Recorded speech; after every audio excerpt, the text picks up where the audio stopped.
सबरी निहारे रास्ता आएंगे राम जी। পথ তাকাচ্ছেন, রাম আসবে। তো কি করেছেন? ওই পুষ্প এনে পথে সব বিছিয়েছেন। পথে বিছানোর আগে কি করেছেন? নিজে হাত দিয়ে সমস্ত বনের পথ নিজে হাত দিয়ে পরিষ্কার করেছেন, ঝাড়ু দিয়ে নয়, নিজে দু হাত দিয়ে সমস্ত পথ পরিষ্কার করেছেন, যাতে কোনো কাঁকড় না থাকে, যাতে কোনো কাঁটা না থাকে। তো সেই সমস্ত পথ পরিষ্কার করে তার উপরে পুষ্প বিছিয়েছেন। তারপর তিনি বন থেকে রাম এলে ভোজন করতে কি দেব, তো সেই জন্য তিনি ফল এনেছেন। তো এবার এনে ওই গুরুদেবের কথা মতো ওই রাম রাম রাম রাম রটতে রটতে बीती उमरिया, कब आओगे रघुनंदन राम, बेलनी की डगरिया। राम राम रटते रटते बीती रे उमरिया, মানে আমার তো জীবন চলে যাওয়ার মতো হলো, তুমি আর কবে আসবে? এই যে বিশ্বাস, গুরুদেব বলেছে যে রাম আসবে, তোর কাছেই আসবে, তোকে খুঁজে নেবে সে। তো এই বিশ্বাসে তিনি বসে বসে নাম করছেন। কতদিন করেছেন? 10,000 বছর। প্রতিদিন ভেবেছেন রাম আজ আসেনি তো কাল আসবে, আজ আসেনি তো কাল আসবে। এই ভেবে ভেবে 10,000 বছর কাটিয়েছে। পারবো? এমন শ্রদ্ধা, এমন বিশ্বাস গুরুদেবের কথায় করতে পারবো? আর এই পথ হচ্ছে এই মানে ধৈর্যের পথ। এই পথ হচ্ছে ধৈর্যের পথ। যার যত ধৈর্য আছে সে তত দূরে যেতে পারবে, সে তত এগিয়ে যেতে পারবে। যার ধৈর্য নেই সে এই পথে চলতেই পারবে না। এ হচ্ছে ধৈর্যের পথ। এই সবরী মায়ের মতো প্রতীক্ষা, এমন প্রতীক্ষা, এমন বিশ্বাস নিয়ে একদিন বসে বসে নাম করছেন। সেদিন কোন দিন? সেদিন অন্তিম দিন এনার জীবনের, শেষ দিন। সেই দিন ওই কুটিয়ার উপরে একটা কাক এসে বসেছে। কাকটি যখন এসে বসেছে, ওই যখন প্রেম জাগে না, তখন সবাইকে, সবার কাছেই তখন সবার মধ্যে ভগবানের স্বরূপ দর্শন হয়। তো সেই কাকের সাথে কথা বলছেন। স্বয়ং রাধারানীও কাকের সাথে কথা বলেছিলেন। যখন প্রেম আসবে তো সবরী মাতা তিনি ওই কাকের সাথে কথা বলছেন। কি বলছেন? बोल बोल कागा मेरे राम कब आएंगे, बोल बोल कागा मेरे राम कब आएंगे, भिलनी के झोपड़ी के भाग फूल जाएंगे, बोल बोल कागा मेरे राम कब आएंगे। বলছে কাগ, তুই বল না, তুই অনেক দূর যেতে পারিস, তুই একবার উড়ে গিয়ে দেখে আয় আমার রাম কবে আসবে। আমি তো যেতে পারছি না, তুই একবার উড়ে গিয়ে দেখে আয় আমার রাম কোথায় আছে। কি বলছেন? उड़ जा रे कागा लादे राम की खबरिया, आएंगे धनुषधारी कौन सी डगरिया। বলছেন উড় যা রে কাগা মেরে, তুই একবার উড়ে যা, উড়ে গিয়ে দেখে আয় যে আমার রাম কোথায় আছে, সে কোন পথে আসবে, তুই একবার গিয়ে দেখে এসে আমাকে বল। তো এইভাবে কথা বলছেন। এমন সময় প্রভু সেখানে এসে উপস্থিত হয়ে গেছেন। সবার কাছে সমস্ত সাধু সন্ত যারা ছিল সেই দণ্ডকারণ্যের মধ্যে সবার কাছে জিজ্ঞাসা করছেন। पूछे राम जी कहाँ मेरी सबरी, সবার কাছে জিজ্ঞাসা করছেন যে আমার সবরী কোথায়। এইখানে যে সাধু সন্ত ছিল এই দণ্ডকারণ্যের মধ্যে, কেউ মাথাটা নিচের দিকে, চরণটা উপরের দিকে, কেউ শুধুমাত্র জল পান করে বসে আছে, কেউ অগ্নিকুণ্ডের মধ্যে বসে আছে, কেউ শুধুমাত্র ফল আহার করে বসে আছে। তারা সবাই ভাবছে রাম যদি আসে তো আমার কাছে আসবে, রাম যদি আসে তো আমার কাছে আসবে। আমি শুধুমাত্র ফল আহার করে আছি প্রভুর জন্য, আমি শুধুমাত্র জল আহার করে আছি, প্রভু যদি আসে তো আমার কাছে আসবে। কিন্তু তাদের কাছে গেলেন না, তাদের কাছে গিয়ে জিজ্ঞাসা করলেন যে আমার শবরী কোথায় আছে। তাদের কুটিয়াতে গেলেন না তিনি, তাদের কাছে গিয়ে জিজ্ঞাসা করলেন যে আমার শবরী কোথায়, তোমরা জানো? কেন? কারণ এই যে এনাদের মধ্যে ওই অহংকার ছিল, এই যে তপস্যার অহংকার ছিল, এই জন্য তাদের কাছে যাননি। যে একদম নিচু, কেউ এনাকে দেখতে পেত না, এই শবরী মাকে কেউ সহ্য করতে পারত না। সেখানে এক সাধু একদিন স্নান করে ফিরে যাচ্ছেন, শবরী মা ওই ঝাঁট দিচ্ছেন বনের পথ, প্রভু আসবে তাই।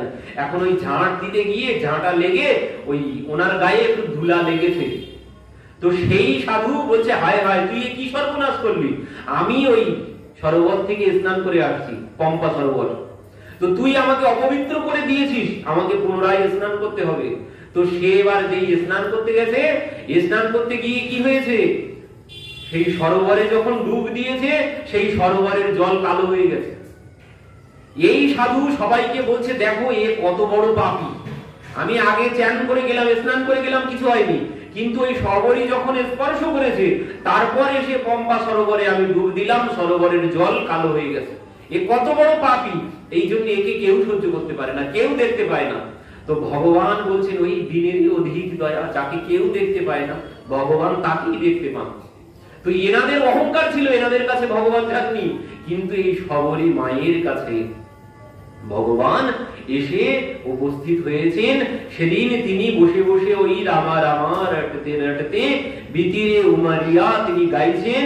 গাইতে গাইতে একদিন হঠাৎ দেখতে পাচ্ছেন দুইজন, শবরী দেখি রাম গৃহ আয়ে, মুনিকে বচন সমঝো জিয়ে ভাই। শবরী মা দেখতে পেলেন, কি দেখতে পেলেন, দুইজন আসছে দূর থেকে, তিনি দেখছেন, কি দেখছেন, সরসী জলোচন বাহু বিশালা, জটা মুকুট শিরি উর্বনমালা, সামগৌর সুন্দর দৌ ভাই, শবরী পড়ি চরণ লিপটাই। শবরী মাতা দেখতে পেলেন দূর থেকে দুইজন আসছে। তো তিনি কে ভেবেছেন, কেউ আসে না, তার এখানে কেউ আসে না, এত পাপী, তাকে সবাই মানে। তো এখন যিনি আসছেন, শবরী মা ভাবছেন এটাই আমার রাম, কারণ কেউ আসে না। আর যিনি আসছেন তিনি আমার রাম ছাড়া আর কেউ না, বলে রাম রাম আমার রাম আমার রাম বলতে বলতে ছুটতে ছুটতে গিয়ে প্রভুর চরণে গিয়ে শবরী মা পড়েছেন। তো প্রভুর বর্ণনা দিচ্ছেন কেমন, বলছেন, সরসী লোচন বাহু বিশালা, জটা মুকুট শির উর বনমালা, বলছেন মাথায় জটা, গলায় বনমালা, শ্যাম গৌর সুন্দর দৌ ভাই, শবরী পড়ি চরণ লিপিটাই। শবরী মাতা রাম রাম আমার রাম বলতে বলতে গিয়ে শবরী মায়ের রামের চরণে গিয়ে পড়েছেন, পড়েই জ্ঞান হারিয়ে ফেলেছেন। কারণ ভগবানকে পেলে আর জ্ঞান থাকে না, জ্ঞান হারিয়ে ফেলেছেন। তো এবার স্বয়ং প্রভু মায়ের গায়ে যেই স্পর্শ করেছেন, সঙ্গে সঙ্গে মা জ্ঞান ফিরে পেয়েছেন। তো স্বয়ং প্রভু আজ দুই হাত ধরে মাকে তুলেছেন, তুলে হাত ধরে নিজের কুটিয়াতে নিয়ে যাচ্ছেন। এতক্ষণ কিন্তু তিনি জিজ্ঞাসা করেছিলেন যে আমার শবরী মা কোথায় আছে। শবরী মা আজ নিজের কুটিয়া ছেড়ে অনেক দূরে চলে এসেছেন। তো এবার প্রভু নিজে হাত ধরে, শবরী মায়ের আর কোনো জ্ঞান নেই, তিনি নিজে হাত ধরে কুটিয়াতে নিয়ে যাচ্ছেন। তো এই যে ভগবানকে পেতে গেলে কি লাগবে, ওই শ্রদ্ধা আর বিশ্বাস। শ্রদ্ধার বিশ্বাস, গুরুদেবের কথায় বিশ্বাস করেছিল যে রাম আসবে। তো রাম এসেছে 10,000 বছর পরে হলেও তো এসেছে। তো এই বিশ্বাস আর ওই গুরুর কথায় শ্রদ্ধা, এর জন্য রাম এসেছে। তো রাম এসে এবার কি বলছে, সেখানে তো এবার সবরী মা যখন বাহ্য জ্ঞান এলো, অনেক কিছু কথা হয়েছে, সেখানে ভোজন করতে দিয়েছেন। তো প্রভু ভোজন করলেন, লক্ষ্মণজি করেননি, কিন্তু সেই বেলগুলো খেয়ে খেয়ে দেখেছিলেন সেগুলো আজ রামের হাতে দিয়েছে। আর প্রভু বলছেন, মা আরো দাও, আরো দাও, এমন সুস্বাদু ফল আমি কোনোদিন ভোজন করিনি, ধরো লক্ষ্মণ ভোজন করো। কিন্তু লক্ষ্মণজি ভোজন করেননি। কেন? কারণ ওই যে এটো ফল খাওয়া, এই জন্য লক্ষ্মণজি ভোজন করেননি। সেগুলো করেছিলেন কি, সেগুলো সব ফেলে দিয়েছিলেন পেছন দিকে ছুড়ে। কারণ দাদার মাথা খারাপ হতে পারে, এটো ঝুটা দাদা খেতে পারে, আমি পারবো না, আমার মাথা খারাপ না, আমার মাথায় বুদ্ধি আছে, তো আমি গ্রহণ করতে পারবো না। এ খেয়ে খেয়ে রেখে দিয়েছে, আর সেই ফল আমি ভোজন করবো, তাই কি কোনোদিন হয়? বলে তিনি ফেলে দিয়েছেন। আর তার জন্যই সেই ফল থেকে হলো কি, ওই যেগুলো ফেলে দিয়েছিলেন ওইগুলো থেকেই হলো সেই বিশল্যকরণী মৃত সঞ্জীবনী। সোজাসুজি খেলে না, তো ঘুরিয়ে ওইগুলোই খেতে হলো, ওই ফল থেকেই হয়েছিল বিশল্যকরণী। ভক্তির অপমান ভগবান কোনদিন সহ্য করেন না, তাই নিজের ভাই হলেও ক্ষমা নেই। তো এখানে প্রভু বলছেন, প্রথম ভক্তি সন্তন কর সঙ্গা, दूसरी रति मम কথা প্রসঙ্গা। কি বলছেন? প্রথম ভক্তি সন্তান কর সঙ্গা, প্রথম ভক্তি হচ্ছে সাধু সঙ্গ, দুসরি রতি মম কথা প্রসঙ্গা। প্রভু বলছেন এখানে নবদা ভক্তি, যে নবদা ভক্তির উপদেশ করেছিলেন এখানে সবরী মাকে। তো সেখানে বলছেন সব শেষে মাকে বলছেন, মা मैं मानहु एक भक्ति कर नाता, আমি অন্য কোনো কিছু মানি না, একমাত্র ভক্তি দেখি। যেখানে ভক্তি আছে সেখানে আমি বাঁধা আছি। আমরা গতদিনই শ্রবণ করেছিলাম, যেখানে ভক্তি আছে ভগবান তার ধাম ছেড়ে চলে আসবেন তার হৃদয়ে, সেখানেই তার বাসা করে নেবেন। मैं मानहु एक भक्ति कर नाता, অন্য কিছু আর আমি মানি না। তো এই শ্রদ্ধা আর বিশ্বাস, শ্রদ্ধা কেমন আর একটা ভালো প্রমাণ দিচ্ছি দেখুন। শ্রদ্ধা হচ্ছে ওই মীরাবাইয়ের গুরুদেব হলেন রায়দাসজি। তো রায়দাসজির শিষ্য হচ্ছেন কাশীর জমিদার। তো একদিন জমিদার শুনেছেন যে আমার গুরুদেব সামর্থ্যবান, যা চাইবো যা বলবো তাই করে দিতে পারে। তো একদিন গুরুদেবের কাছে গেছেন, গুরুদেবের কাছে গিয়ে বলছেন, গুরুদেব, আহা বলতে হয়নি, গুরুদেবের কাছে গিয়ে দাঁড়িয়েছেন মনের বাসনা নিয়ে, ভগবানকে দর্শন করতে চান। তো এই বাসনা নিয়ে তিনি গুরুদেবের কাছে গিয়ে দাঁড়িয়েছেন। এমন সময় গুরুদেব তখন কি করছে, গুরুদেব তখন ওই মনে মনে ওনার ওই একটাই কাঠতি আছে, ওতেই চামড়া ভিজান, ওতেই ভোজন করেন, ওতেই ভগবানকে স্নান করান। তো ওই ভগবানকে ওই কাঠতির মধ্যে স্নান করাচ্ছেন। এমন সময় রাজা এসে দাঁড়িয়েছে, স্নান করানো শেষ হয়ে গেছে, ওই কাঠতির থেকে জল নিয়ে রাজার হাতে দিয়েছেন, রাজন ধরুন চরণামৃত। এবার রাজা তো হাতে নিয়েছে চরণামৃত, নিয়ে যেই পান করতে যাবেন, গিয়ে দেখছেন তো চামড়া ভিজানো গন্ধ বার হচ্ছে, চামড়া পচা গন্ধ বার হচ্ছে। তো এ কি করে গ্রহণ করি? তো এই জন্য তিনি কি করেছেন, ওই পেছন দিকে ফেলে দিয়েছেন, দিয়ে ভাবছেন যতই হোক জাতিকে তো ওই চর্মকার, জাতের স্বভাব যাবে কোথায়।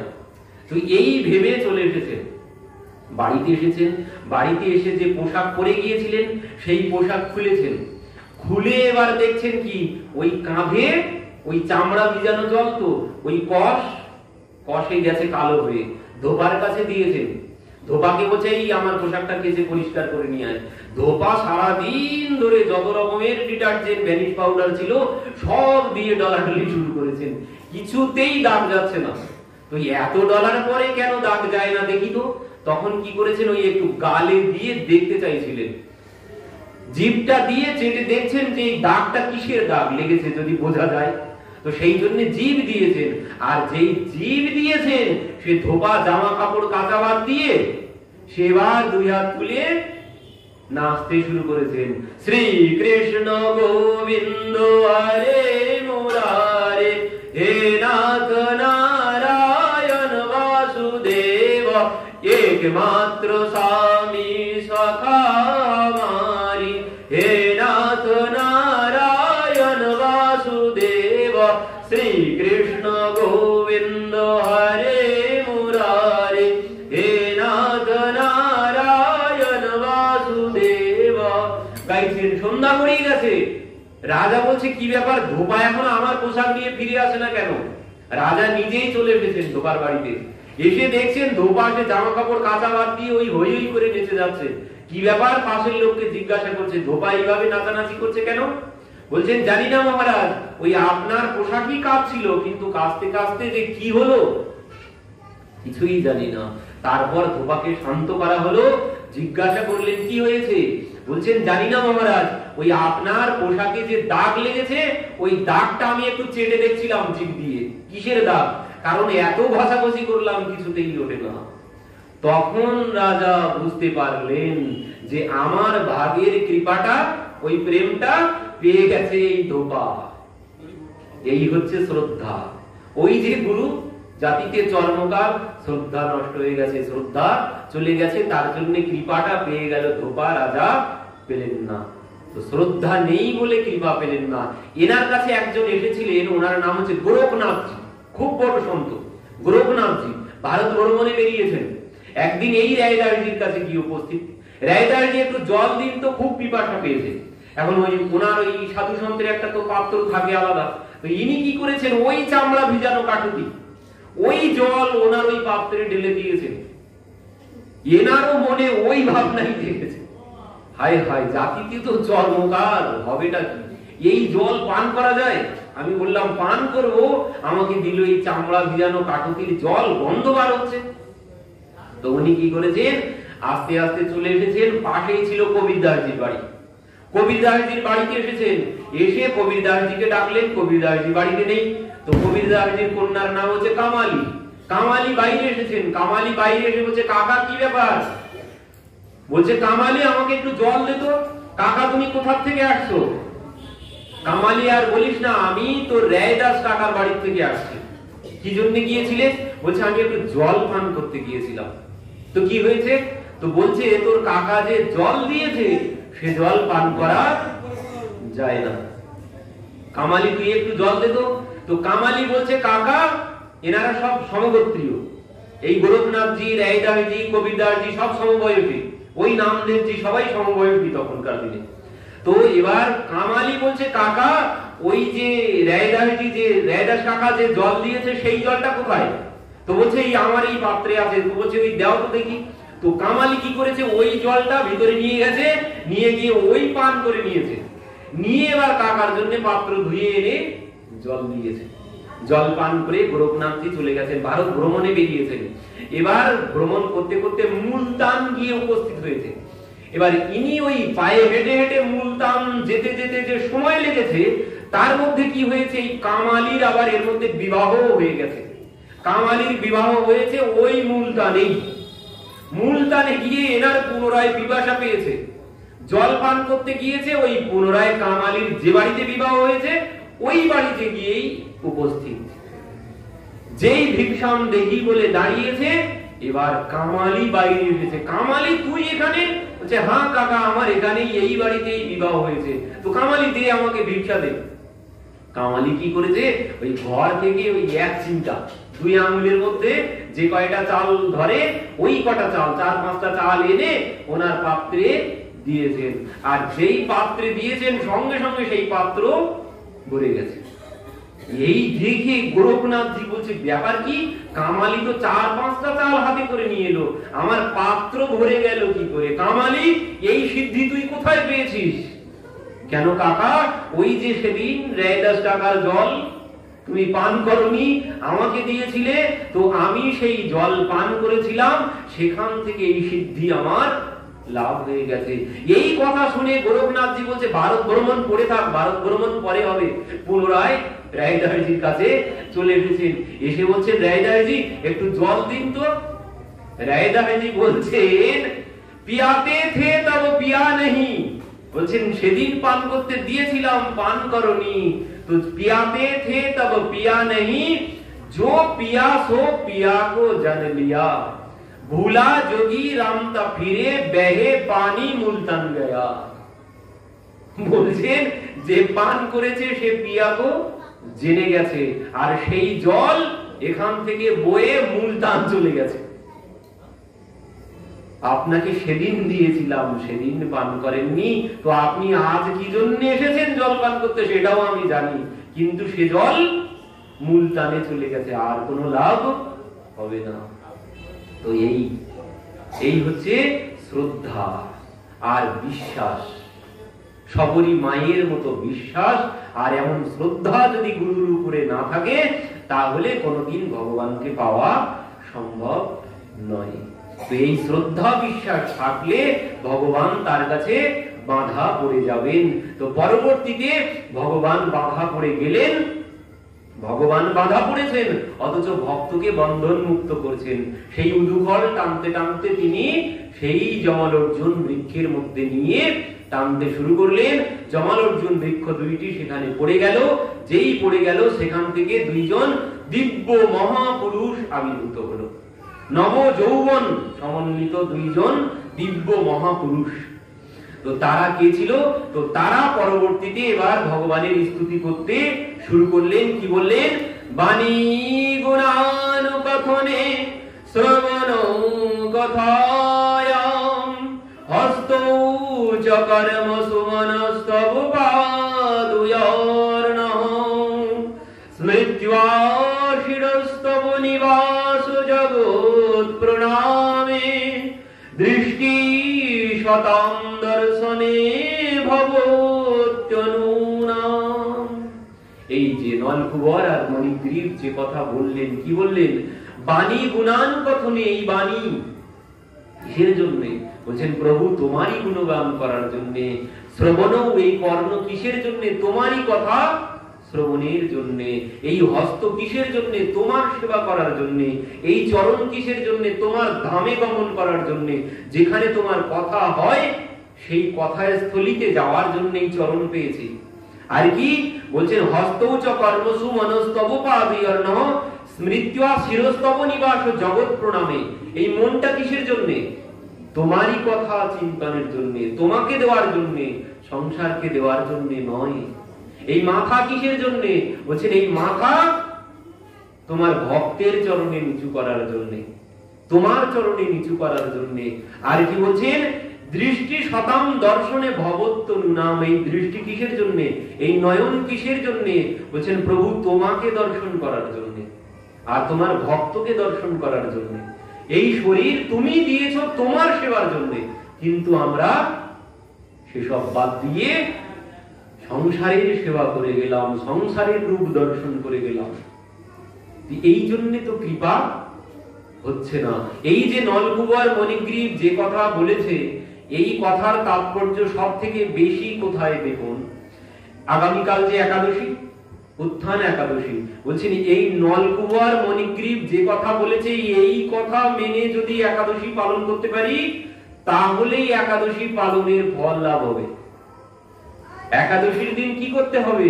বলছেন ওই বাণী গুণানুকথনে, ওই বাণী ভগবানের গুণগান ছাড়া আর অন্য কোনো কথা বলবে না একাদশীর দিন।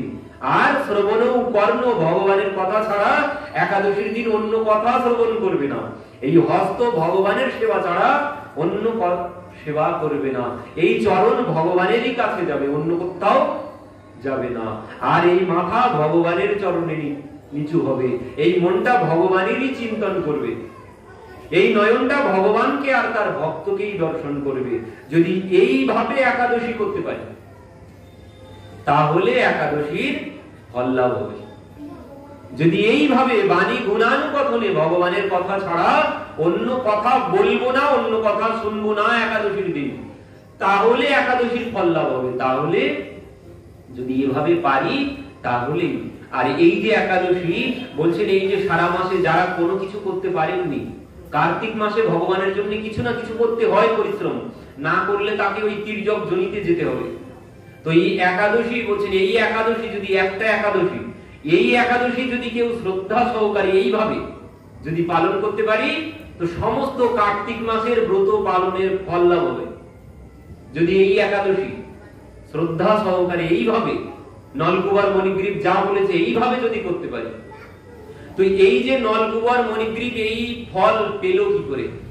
তারা আজ ভগবানের গৃহের সম্মুখে বৃক্ষ হলো, ভগবানকে দর্শন করেছেন। যতই হোক তারা দেবর্ষি নারদকে প্রণাম করেছিল।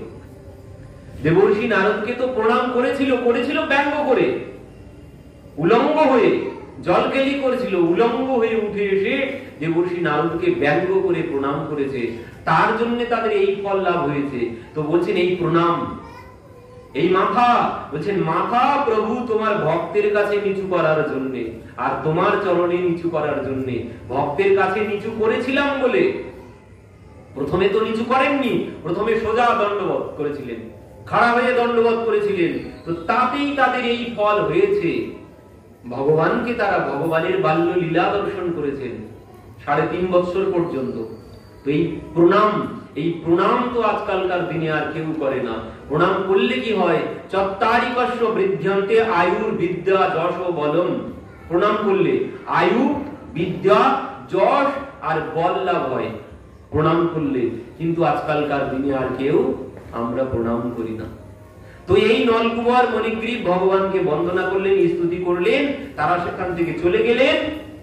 পরবর্তীতে এবার সেই শব্দ এবার নন্দ মহারাজ পেয়েছেন। নন্দ মহারাজ শব্দ পেয়ে দৌড়িয়ে এসেছেন, এসে দেখছেন যে লালা সেই দুই বৃক্ষের মধ্যে বসে বসে খেলা করছে। হায় সর্বনাশ, বৃক্ষ যদি 1 ইঞ্চি এধার ওধার হয়ে পড়তো তাহলে কি না কি হয়ে যেত। তো এই গোকুলে আর এক রাত্রি বাস করব না, আজই এই গোকুল ছেড়ে চলে যাব। সমস্ত গোকুলবাসীকে নন্দ মহারাজ ডাকলেন, ডেকে বললেন দেখো অনেক তো হয়েছে, আর সহ্য করতে পারছি না। কারণ যেদিন থেকে লালা এসেছে সেদিন থেকে একের পর এক বিপদ আসতেই চলেছে। তো আমি সিদ্ধান্ত করেছি এই গোকুলে আর থাকবো না। তো বাবা যাবে কোথায়? উপানন্দ এলো। উপানন্দ এসে বলছেন দাদা আমার জানা একটি জায়গা আছে। বনম বৃন্দাবনম নাম পসব্যম নবকাননম গোপ গোপী গবম সেব্যম পুণ্যাদ্রি তৃণবীরুধম। বললেন দাদা বৃন্দাবন নামের একটি বন আছে, সেই বনে যদি যাই গোপ গোপী গবাম সেব্যম, মানে আমাদের গোপ গোপী কারোর কোনো অসুবিধা হবে না, আর আমাদের গোমাতাদেরও কোনো অসুবিধা হবে না। তো এই কথা শ্রবণ করে নন্দ মহারাজ বললেন তাহলে ওই বৃন্দাবনেই যাব। সমস্ত গোকুলবাসী বললেন তাহলে আমরা থেকে কি করব? আমরাও তাহলে যাব বলে সমস্ত গোকুলবাসী সবাই এক রাত্রিতে, মানে সেই রাত্রিতে একসাথে সবাই বেরিয়ে পড়লেন বৃন্দাবনের উদ্দেশ্যে। বৃন্দাবনে এসে বৃন্দাবনম গোবর্ধনম যমুনা পুলিনানি চ বিক্ষাসিদুত্যমা প্রীতি রাম মাধবয়োর নৃপ। কি বললেন? বৃন্দাবনম গোবর্ধনম যমুনা পুলিনানি চ। বৃন্দাবনে এসে ওই রাম ও মাধব মানে কৃষ্ণ আর বলরাম দুইজন ওই বৃন্দাবনে এসে গোবর্ধন আর যমুনা দর্শন করে তারা আনন্দে নৃত্য করতে শুরু করলেন। এই বৃন্দাবন ধাম কি জয়।